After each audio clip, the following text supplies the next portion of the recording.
Welcome to Aliens Dark Descent, and with a name like that you know this is going to be filled with good, clean and wholesome fun. Now we begin on a space station, where our main task seems to be handling deliveries from ships. Now this is the action-packed gameway we've all come here for. Between shifts of work, of course, our hard-working crew like to blow off a little bit of steam by playing pranks on each other. As you'd like to see this guy here sneaking up on his buddy and giving him a little tickle with a wrench until he falls asleep. He then gets on his computer and hits send on that racist message he was going to send his boss. Classic comedy.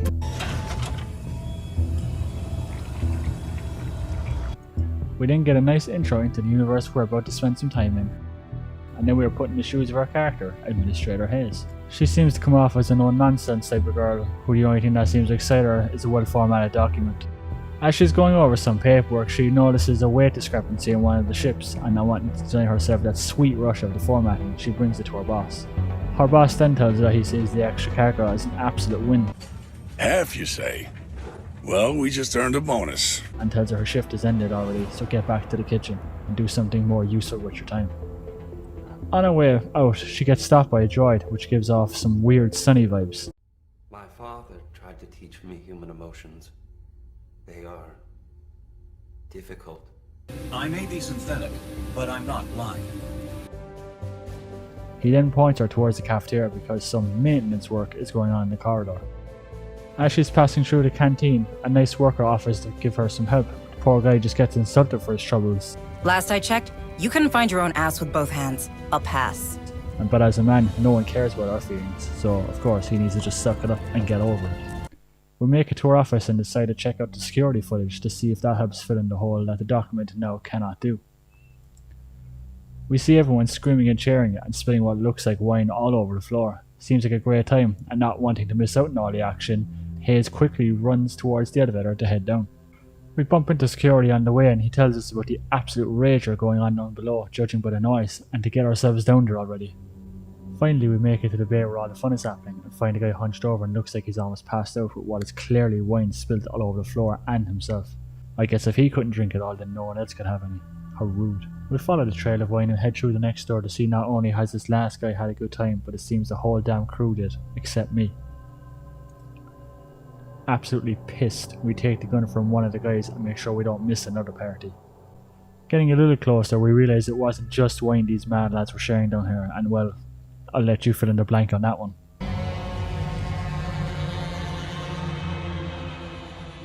Not wanting to be a party pooper, but let's face it, I'm going to be one anyway. I decide to play a little prank and weld the door shut behind me as I decide to leave. As you can see, it goes down well as they're laughing and banging so hard the door gets dented. Not like some co-worker banter, am I right? We then run back to confront our boss about not telling us about the party, and he tries to play dumb. Then finally he admits it and tries to get me involved, and he runs over to get his freak on.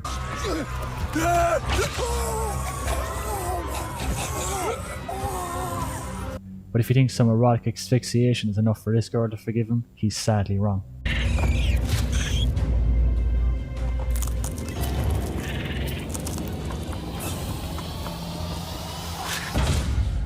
I decide to head back to my buds at the security station, but they all run into the vent with what seems to be the last of wine. Feeling desperate, I go down the hall and knock on the door, hoping someone is willing to spend time with me. I get no response and only hear what seems to be pretty fun time.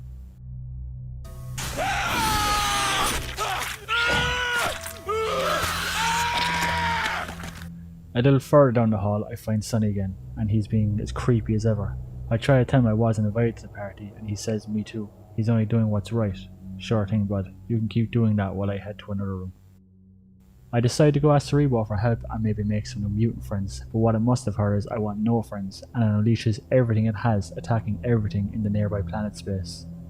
My bad? Engaging targets.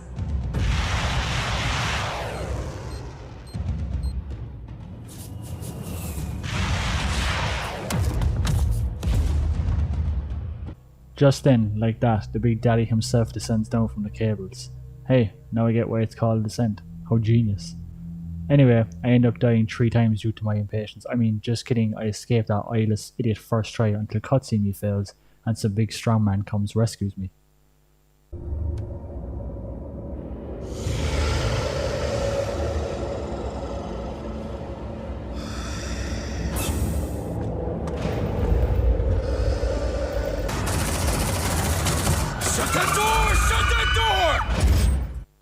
Because I'm a strong independent woman who don't need no man, I immediately take charge of the squad and tell them what to do despite having zero military or tactical training of any kind.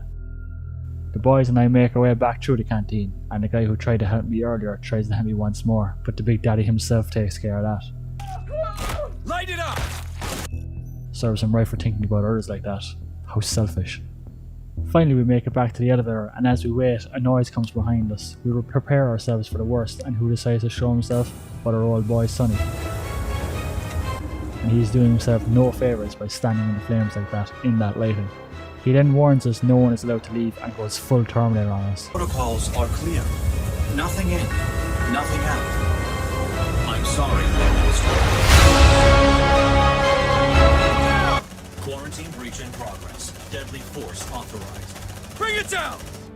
We make it to the hangar, and as we wait, the Big Daddy himself sends all they can to try and stop us from spoiling all the fun. Unfortunately, he doesn't realise the boys and myself use our new power of friendship to lay down suppressor fire and drop them all one by one. More of them are coming! Safety arrives and it's out of the frying pan and into the fire as the only ship we had gets shot down. My bad guys, I guess that one's on me. We follow it down and it leaves us all stranded on the surface of the planet. Seems like we're going to be spending all night fighting a work accident report. What a perfect ending for our Admiral Hayes. Anyway, that's it for now. If you enjoyed, I appreciate a like, and if not, I thank you for watching this long. I'll see you next time.